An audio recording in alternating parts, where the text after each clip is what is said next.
Question 3, Ms. Grace Chan. President, in recent years, venture philanthropy and impact investing have gradually emerged as new forms of philanthropic and social investments, and last year's policy address also proposed to encourage family offices to implement projects that benefited the disadvantaged groups. In this connection, will the government inform this council, one, apart from tax deductions for charitable donations, whether the government will consider providing tax concessions for enterprises or family offices that engage in philanthropy in other forms, for example, venture philanthropy, investment in social enterprises, or impact investing? If so, of the details, if not, the reasons for that. 2. Apart from the co-building a caring society funding scheme proposed in last year's policy address, of the specific measures put in place by the government to promote engagement in philanthropy by family offices and assist them in connecting with local charitable institutions, if it has not formulated or has no plan to introduce relevant measures, of the reasons for that. And 3, as there are views that issues on ESG, environment, social and governance are gaining increasing attention from the business sector, whether the government will step up efforts to promote diversified philanthropic models relating to social services such as impact investing and venture philanthropy, as well as relevant talent training. If so, of the details, if not, the reasons for that. Secretary for Financial Services and the Treasury. President, there is no standardized definition in society for venture philanthropy and impact investing. According to a relevant research report by the Financial Services Development Council (FSDC) in 2024, impact investing is a form of sustainable investing that integrates social and environmental good alongside investment returns as priorities, with dual focus on financial return and impact being its key feature. To support the development of different philanthropic models, the government has all along implemented a range of measures, including providing tax exemption to eligible charitable organizations, facilitating the deployment of charitable capital in Hong Kong through relevant tax arrangements, promoting multi-stakeholder collaboration to strengthen the social support system for vulnerable groups, supporting social entrepreneurs to address social needs through innovative solutions, etc., thereby strengthening social cohesion. Regarding 3 parts of the question, in consultation with the Home and Youth Affairs Bureau, the Labor and Welfare Bureau, the Digital Policy Office, the Inland Revenue Department, and the Hong Kong Academy for Wealth Legacy under the FSCC, my reply is as follows. 1. Under Section 88 of the Inland Revenue Ordinance, Chapter 112, charitable institutions are exempt from profits tax. That is, they are tax-exempt charitable institutions. They are subject to fulfillment of certain conditions in relation to the trade or business carried on by them. To qualify as a tax-exempt charitable institution, the object of the institution must be a solely charitable purpose at law, and the institution must be established for public benefit. To facilitate charitable institutions' application for tax exemption, the IRD launched a standard application form and issued guidelines on the drafting of charitable objects in June 2023 to assist institutions in preparing compliant application materials, thereby shortening the time required by the IRD to process the applications. Charitable donations made by a taxpayer, including family offices as well as companies which engage in venture philanthropy and impact investing to any tax-exempt charitable institution that is approved, charitable donations are deductible from the assessable profits under profits tax, net assessable income under salaries tax, or total income under personal assessment for a year of assessment, provided that the aggregate amount is not less than $100. The total deduction allowable in any year cannot exceed 35% of the donor's assessable profits or income. On the other hand, to facilitate the deployment of charitable capital in Hong Kong by global asset owners, family offices, and philanthropists, the government has introduced relevant tax arrangements, such as allowing exempt charitable organizations to hold up to 25% beneficial interest in eligible single-family offices and/or their family-owned investment holding vehicles (FIHVs) under the existing concessionary tax regime for FIHVs. The government also proposes to broaden definition of fund under the unified tax regime for funds to include endowment funds, so as to facilitate these funds to utilize the tax exemption regime. The FSTB issued a policy statement on developing family office businesses in Hong Kong in March 2023, setting out the policy stance and measures on developing a vibrant ecosystem for global family offices and asset owners. Among the measures is the HKAWL, Hong Kong Academy for Wealth Legacy, established under the FSDC, which provides a platform for collaboration, networking, knowledge sharing, and talent development for asset owners, wealth inheritors, and the family office sector. The HKAWL launched its flagship philanthropic initiative, Impact Link, in March 2024 and has since organized 17 workshops and seminars for over 700 family participants to encourage them to explore and develop philanthropic initiatives. In June 2025, the Academy further introduced the Impact Link online portal, a dedicated depository platform for invited family philanthropists to discover scalable impact investing initiatives in Hong Kong and other regions. As at end March 2026, the portal has been joined by 55 family philanthropists, which altogether nominated 12 NGOs and charitable projects. On social welfare, the government actively fosters tripartite collaboration among the government, the business sector, and the community. Under the policy guidance of the government, the business sector offers support in terms of funding, premises, technology, and talent, while NGOs contribute their strengths in frontline insights, service experience, and district networks, jointly promoting and implementing service projects and working together to build a more diverse, pluralistic, and sustainable social support system. Over the past few years, the government has launched targeted poverty alleviation schemes under the aforementioned model, including Strive and Rise program, the pilot program on community living room, and the school-based after-school care service scheme. These projects have achieved remarkable results, reflecting an organic integration of a capable government and market forces, and have enabled philanthropic resources in society to generate greater benefits.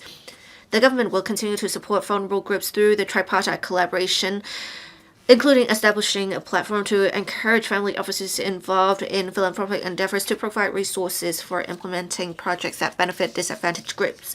In addition, the government launched the SIE Fund, the Social Innovation and Entrepreneurship Development Fund, in 2013, aiming to connect different sectors of the community to address poverty and social exclusion, as well as foster the well-being and cohesion of society through innovative solutions. The SIE Fund supports the entire life cycle of innovative ventures, from supporting idea incubation, providing seed funding for implementing prototype and startup projects, assisting their eventual scale-up. The ultimate goal is to foster the development of social innovation ecosystem where social entrepreneurs can thrive and potential talents can be unleashed to develop innovative ideas, products, and services that can effectively meet social needs. With a total allocation of $1 billion, around $800 million has been earmarked or allocated to take forward various initiatives since its establishment. The SIE Fund has funded 755 projects, benefiting around 600,000 people in need. To optimize the use of resources and operations, the SIE Fund has appointed a consultant to conduct a strategic review on its funding mechanism and operational approach. The review will be completed by end 2026. Thank you, President. Ms. Grace Chan.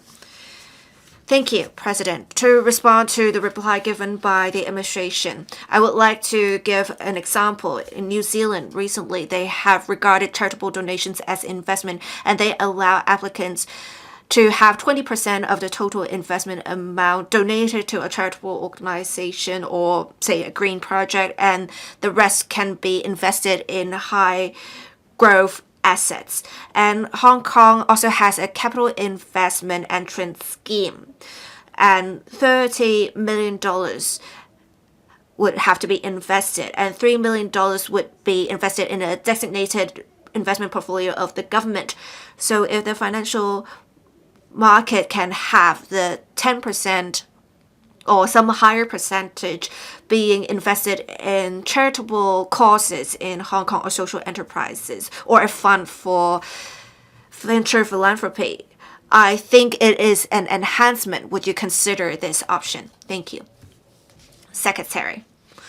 Thank you, President. Thank you, Member, for the questions. The CIES Capital Investment Entrance Scheme's policy intent is to channel funds of capital investment entrance into development of various sectors, including the development of the financial services sector. And 10% out of the $13 million would have to be invested in strategic projects that generate economic benefits for Hong Kong. The policy intent is to promote growth of the economy. It has been some time since the relaunch of the scheme, and we continue to collect feedback to enhance the arrangements under the scheme. Thank you.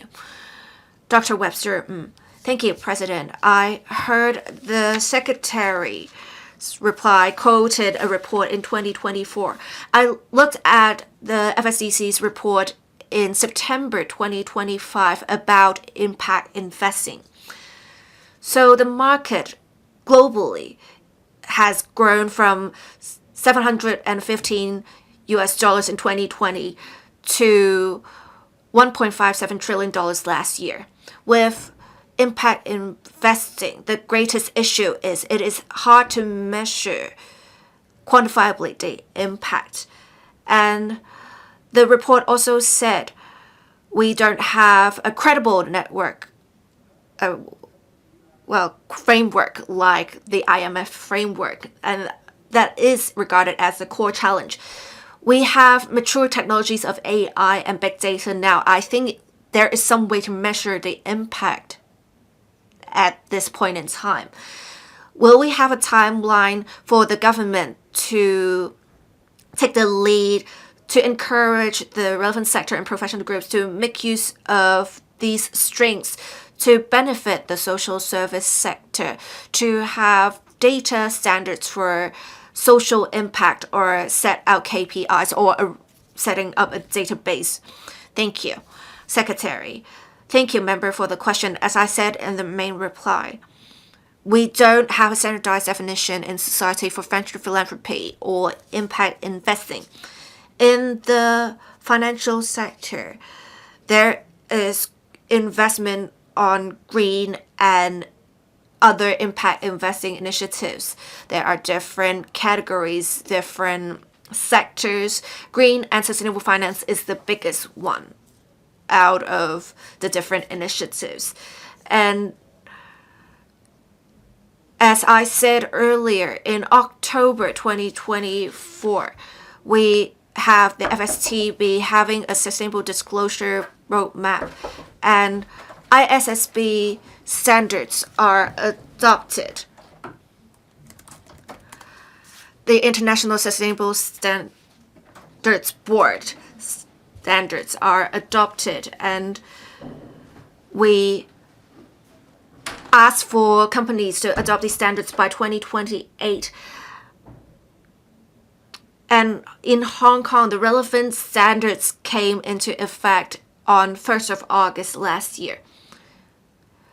We want to make sure we develop relevant standards to align with international standards. We also have green taxonomy standards in the world, and the Hong Kong MA published its own taxonomy catalog to align with this international catalog. For impact investing benefiting different groups, say the elderly or the other disadvantaged groups, we do not really have global definition or standards adopted by multiple parties at the moment. But we do have different initiatives in Hong Kong that would help alleviate poverty and take care of the elderly. We also have R&D, capital, data, and talent strengths. We are well positioned to become an AI hub. We have family offices and other offices coordinating different philanthropic projects. So we have the conditions to develop policy initiatives, and we can measure and manage the relevant performance. We will continue to work with stakeholders on this. Thank you. Ms. Christine Fong. With charitable finance, apart from what the Secretary said about targeted poverty alleviation or having a vibrant market for finance, we had another member talk about how out of the investment for capital investment entrance, the $30 million, we can have part of it invested in a charitable investment portfolio. Right now, family office related policies are under the purview of the FSTB, and for social related projects, they are under the purview of the Labor and Welfare Bureau. Can we have a cross-departmental group coordinating the development of charitable finance initiatives? Thank you. Secretary. Thank you, President. Thank you, member, for the question. As the member said, we have rapid development of family offices in Hong Kong. They invest much in Hong Kong. We think, as I said earlier, Hong Kong is well poised to be a hub for charitable business, not just in the region, but also in the world. We have been doing much in alignment, as I said earlier. And for the HKAWL in April last month, they have held the annual board meeting, and they held the board meeting at a Shek Pai Wan Youth Center. It really demonstrates how the academy and the directors of family offices, as well as members of the advisory committee, want to make use of this platform to have better awareness of charitable projects in Hong Kong. They have also discussed the co-building charitable caring society funding scheme initiatives, as well as other initiatives. The Academy plans to include these initiatives under the Impact Link platform of the Academy. And LWA representatives also attended the meeting to brief members on the two specific initiatives. We expect we will see more of such cooperation in future, and we will continue to work with the Labor and Welfare Bureau on this. Thank you. Mr. Augustine Wong, thank you. President, many enterprises invest in social investment projects that benefit a lot of people. But these projects of great social value, the relevant expenditure spent on them, may not meet the threshold for tax exemption or deduction for charitable donations. Can we refer to the practices in other countries for social investment tax relief to provide tax relief for impact investors, to encourage more private capital to be channeled into social initiatives? Thank you. Secretary, thank you. President, thank you, member, for the question. Let me emphasize a basic principle here. For taxpayers, whether it is family offices or enterprises making impact investing related investments, if they donate to tax-exempt charitable institutions when conditions are met, the amount can be deducted from the taxes they have to pay, subject to a 35% cap. Of course, we need to make sure the conditions are met. For example, they are donating to tax-exempt charitable institutions, and the purpose is a solely charitable purpose at law. Let me go more in depth here. If donations are not made in cash, the donations are made in good, in the Inland Revenue Ordinance, we need that expenditure to be quantifiable, so it may not meet the conditions for tax exemption or tax deductions.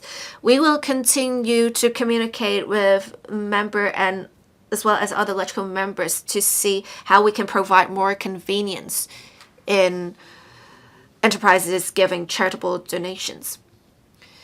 Thank you. Mr. Nick Chan, thank you, President. I would like to thank the administration for supporting family offices and enterprises in making venture philanthropic and impact investing efforts. I think the legal definition in Hong Kong has to really catch up. It is right now outdated. We have in different countries and regions specific laws on charitable efforts. We have poverty alleviation, promotion of education, and promotion of religions. So basically, there are 4 categories. It depends on which category is assigned by the Inland Revenue Department. I urge the government to refer to studies of the Law Reform Commission early on for other categories such as sports, green initiatives. They are not included as categories. I want to ask what the Secretary thinks about this.